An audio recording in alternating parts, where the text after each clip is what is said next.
Thank you for plugging into this Family Life News podcast, streaming issues-driven, family-focused news.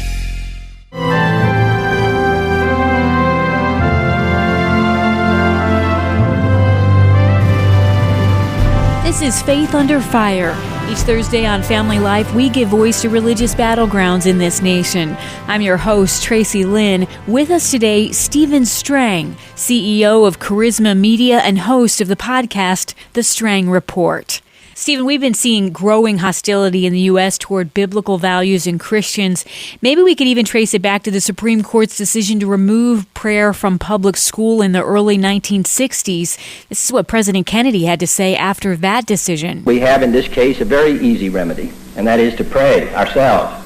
And I would think that it would be a welcome reminder to every American family that we can pray a good deal more at home, we can attend our churches with a good deal more fidelity, and we can make the true meaning of prayer much more important in the lives of all of our children. That power is very much open to us. Order the Roe versus Wade decision in the early 1970s, but we've seen a distinct straying from those ideals of many of our founding fathers. Is there anything, Stephen, you'd like to add on the hostility that's been showing up in more recent days? Well, I think you're absolutely right in your analysis. There is a growing hostility.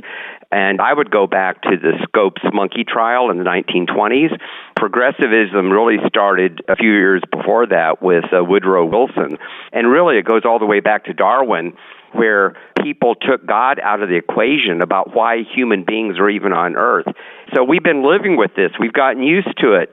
You know, Malcolm Muggeridge talked about the frog in the kettle. The water was getting warmer and warmer, and it was too late for him to jump out when it started to boil.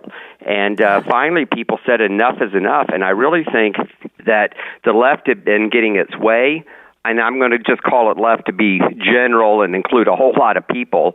They've been getting their way again and again and again, and finally the American people stood up and said enough already. Millions of Christians were praying that God would do something. We had no idea that he'd raise up somebody like Donald Trump, who on the surface is not somebody we would, really support. And the Trump administration has done several things to uphold faith in the public square, including marking the recent Religious Freedom Day by updating guidance on religious prayer in public schools. Well, of course, there'll always be prayer in schools as long as there are exams.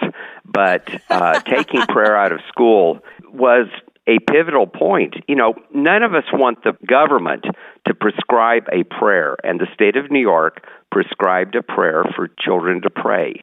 So in a way, I kind of agree with that decision, except what it was is it gave the precedent to take all mention of God. Now they don't even want student groups that have anything to do with religion to be able to meet in a classroom like the Spanish club or any other kind of club. Thankfully, there are some inroads being made there with lawsuits because they're absolutely taking away our religious freedom. Steve, can we talk about some of the positive pro-evangelical things that he's done? Donald Trump has just done so much that the Christian community thinks is important. Not only religious liberty, standing for life, he's a strong proponent of Israel, probably the strongest president we've had since Harry Truman. That's very important to those who believe the Bible because we believe that God blesses those who bless Israel. He also has taken up for Christians that are persecuted overseas. He made a wonderful speech the week he was at the United Nations in a different setting on religious persecution and how the United States was going to stand against it. And look what he did for Andrew Brunson. Here was a Christian missionary in Turkey, falsely accused. He was in prison. Any other president would have had a few State Department officials talk to the Turks but do absolutely nothing. Donald Trump made it an international incident. Their currency plummeted in value, and Turkey said, hey, stop it already. Here's Andrew Brunson. And 24 hours after he was in a Turkish prison, he was in the White House, and he asked the president if he could pray for him. He had a state dinner honoring evangelical leaders. It had never been done before. They asked him what he wanted to be remembered for, and he said he wanted to be remembered as the president president who prays the most.